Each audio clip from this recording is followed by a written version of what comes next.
Hello everybody, welcome to another day of Cosmoteer. We're going to go ahead and look at an old classical ship that I use all the time in almost every single one of my playthroughs. And we're going to go ahead and see if we can update it and change it with the new things that have come out. Now, one of the first things that has come out that I really like that they've changed is these small thrusters as well as these ones. You can see right here it contains a small dynamo that slowly regenerates power. All three of these smaller thrusters have it. What this means here is I no longer need to have these big, huge, large thrusters, and I can now put in these smaller thrusters without doors here to increase my movement and maneuverability. So let's go ahead and make this change right here.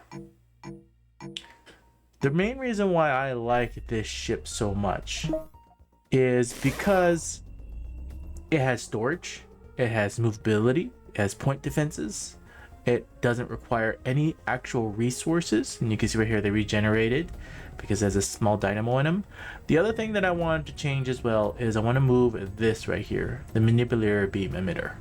So what I'm going to do here is I'm going to go back into this mode, and we're going to take the energy manipulator, or manipulator beam emitter, and we're going to stick it right here.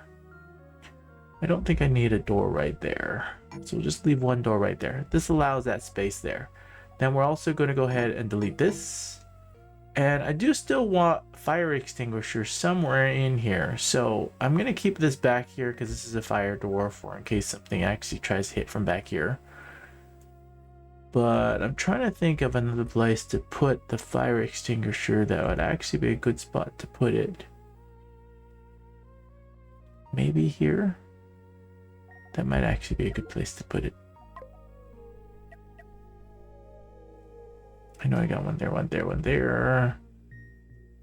Putting it on the outer sections. I have only one fire extinguisher in the back, which is not ideal. Maybe here. Let's put it there. Okay, then we have that fire extinguisher there, and then I know I only have one there, and then one there. But maybe it would be better to stick it here. Yeah, stick it there. And then I don't want to take away too much armor from it. We're going to live with that for right now. Okay, those are the changes I made to it, and we're going to save the ship design, and we're going to go ahead and keep this as test. And we'll just see if these changes make it any better or any worse. So let's go ahead and pull in the original. And then let's pull in the test ship now that I made the modifications, because we changed the thrusters on it completely. But the idea here is you can see it costs less. But what I'm assuming here is with these thrusters in the back like this, and without requiring extra power, these thrusters are cool.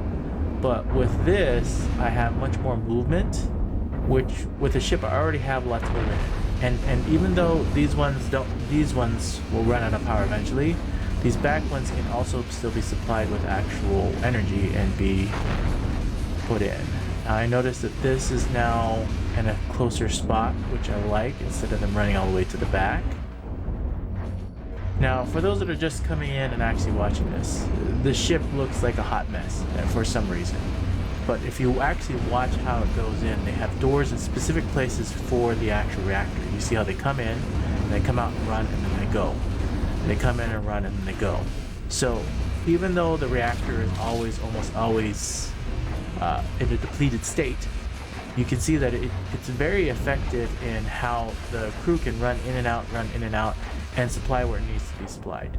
This ship I have worked on many hours. I can't even say how many. We're going to restart and swap. So now this is the test ship right here with the actual changes. This is the original. This ship has been played many times in almost every single one of my playthroughs because I always come back to it just because of its great utilization. It's roundish, the edges are rounded specifically so it doesn't catch on other ships. The inside has been optimized for the playstyle that I have. And you can see even though you lose this section, they can still go in a whole totally different direction, which is another path with still walkways to still supply the ship a lot slower, but they can still supply the ship even though you've lost a part of the ship. Many a times in the actual game and playthroughs, even on Grand Admiral, these ships get completely crippled, but they're easily to be rebuilt just because they're so sectional and they can move in different places. And with the changes right here, you can see with the actual thrusters, and if you're watching the other ship right here in the top right hand corner, you can see the other ship is losing, and all I changed was the thrusters, and I moved this manipulator beam to a closer state. Instead of them coming all the way in the back, they can now come right here and use the manipulator beam, which can help crew members get back into the ship as needed. Now I noticed that my ship is moving just too much because of all this different movement, and you can see right here these thrusters ran out of power, but these ones didn't because the people could still supply the actual energy to them. But the nice thing is, because of all this extra movement, I am now able to beat this ship, which costs more, and all I changed was these small thrusters to make it so that I can have extra movement ability. Now I know these ones run out of power, but eventually they regenerate, but that's mainly just for maneuverability. You're not always going to be doing reverse thrust.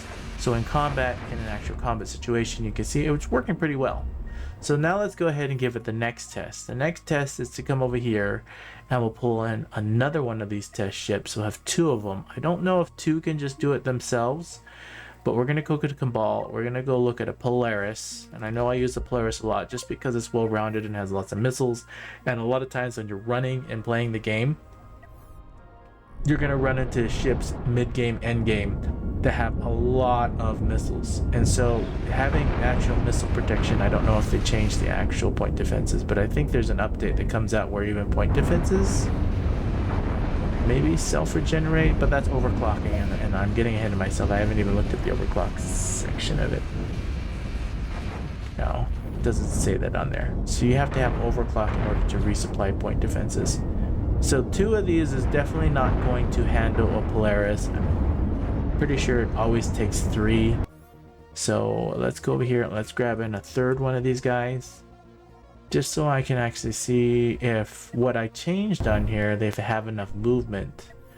And the main reason why I'm thinking about this is I've completely changed the reverse thrust on these, right? I've put in small little mini thrusters for maneuverability, and it took away the large thrusters, which have a far bigger capacity and can last longer, and which also changes the way that these little crew members interact. So they'll run around and resupply batteries to these smaller thrusters. So my concern is, does it still hold up? Like, will I run out of energy and run out of power to stay in position? Which I can see right here, 3 of these can take it out. Only lost a section of this, which can easily be rebuilt in the actual game. It didn't require any projectiles, doesn't require anything else. It has storage, has a decent amount of crew, can help resupply my other ships, has good maneuverability, has just enough point defenses to help, you know, the other ships be able to take on what we need from side to side. These ones right here obviously ran out of power, but the main purpose of these is support ships to help do the damage. The mining lasers is help me mine for any projectiles or mine any asteroids or to rip other ships apart. Has good maneuverability, has decent amount of protection. It's a pretty well-rounded ship that I tend to use a lot just because of its maneuverability and its utilization. As you can see right here, even though this ship got torn apart in half, it was still effective in tanking. It was still effective in doing what it needs to do. So it's a great, well-rounded ship that I really enjoy, and I'm glad I made these changes and modifications to it. So let's go ahead and restart this battle right here, and let's go ahead and take a more closer look into it. So for those that are just watching or tuning in, this right here, or seeing my videos for the first time, it looks like a crazy hot mess with all of these different walkways. But as you can see, it's been very effective ship. And we're taking a closer look at it to see all the different things that I've changed and made on it. I've worked on it, made tiny little tweaks here, made many different improvements. As you can see, 3.6.3. I have made many iterations of this ship, constantly working on it, constantly updating it, and just these tiny little things here and there to change, even just putting in fire extinguishers in certain key parts, make a big difference in how the overall ship actually works. And you can see, even though this ship right here, and we're looking at the one that's taking damage, it's constantly sustaining damage. This is the ship that he's firing upon. But these ships, even though, like I said, it's constantly out of power, the defenses are out of power, but the lasers are always up, the shields are always up. So even if it gets attacked from a different angle, a different place, you can see they do enough damage. And even this ship, which was being attacked by the missiles, by focus fire, it didn't sustain too much damage. And 3 of these can take on 1 Polaris. And you can see right here, a Polaris costs 316 crew, 1,300, 1.3 million. And these ones, yes, they are more expensive, but to get the 100 crew ships right here in the actual game, it doesn't cost that much.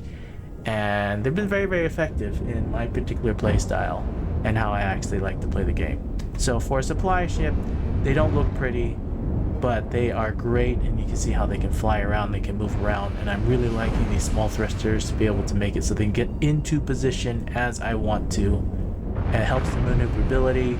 This ship, you can see right here, it's now a different playstyle. It's taking a heavy damage in the front, especially because it's getting in the wrong side against the lasers, and the missiles are also hitting it from different angles. So interesting. When you're playtesting your ships, especially in battle situations like this, you can really see how much damage it takes, and does it still a ship you can rebuild? Is it still actually effective? It only has 1 shield, but you can see even though it took out this section and this section, they can still come all the way in the back. They have a totally different route to run to still supply parts of the ship, so the ship's not completely crippled. It is crippled, but it's not like completely gone. Now I can see right here, I lost this side right here from missile barrages. I wasn't watching it, and so now I know that there is a tiny bit of a weak state here, which has this firewall right here. So if you run out of point defenses, and this is why I've also made other ships as supporting ships for my fleet, which is these yellow ones right here, which is a point defense ship. So if you even add in one of these 18 crew ships on the side right here where the missiles are going to be, this dedicated point defense ship, which has just a little bit of offensive and an 18 crew, really plays a huge different role with taking out missiles. As you can see right here, it comes into position and can help take out missiles. Now it's in the wrong state right now because it's over here, but normally you would control these and say I want to be on the side of the actual missiles, or you have more than one of these ships, which I'm also doing a lot in playthroughs as well. It doesn't have the pointy edge anymore, and the main reason why no pointy edge at the top is so that you see these ships, you don't want them to catch on themselves. So you see how it rolls off the other ship. When you're playing multiple ships, you have to have the ability so you don't actually catch on each other, so you don't get stuck. So getting stuck is probably one of the biggest downfalls of all of it. This is here. Honestly, such a fun ship, such a fun way to play it. So I hope you enjoyed this content. If you enjoyed it, please feel free to hit the like button. Helps me out a ton. Helps push out this content to other people, bring awareness to it. If you like, please feel free to leave me a comment down below. Tell me what you like, tell me what you don't like, especially what you don't like, so that I can improve and make better content. If you have not already, please feel free to subscribe. If you don't want to subscribe, that's okay as well. Come back once a week, once a month. Check out what content I have. Thank you all for being here. Thank you all for watching, and you all have a wonderful rest of your day.